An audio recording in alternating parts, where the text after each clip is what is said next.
kita belajar ya. Belajar ya. Oke, kita belajar. Ari. Kasih lagi bukunya, kasih lagi buku.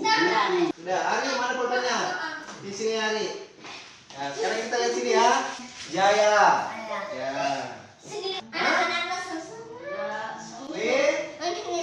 Wesi. Ulangi. Jawa. NTT. Peta Indonesia. Ini Sulawesi. TB. Irian. Jaya. Semuanya adalah Indonesia. Indonesia. Tepuk tangan dari Sulawesi.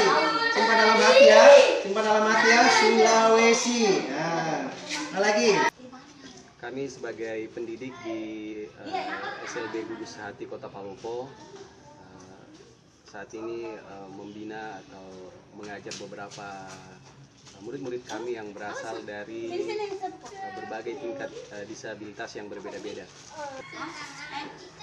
Mengajar itu dalam artian bahwa kami masih sebagai guru honor, tapi hal itu tidak menyurutkan semangat kami untuk tetap memberikan yang terbaik kepada anak bangsa, dan mudah-mudahan pemerintah bisa memperhatikan kami, terutama guru SLB di seluruh Indonesia, khususnya di Kota Palopo, karena kami betul-betul ingin melihat kesetaraan pendidikan, sejajarnya pendidikan, kesamaan pendidikan kepada semua anak bangsa tanpa harus membeda-bedakan apakah dia penyandang disabilitas atau mereka juga dari anak bangsa yang di sekolah-sekolah normal lainnya.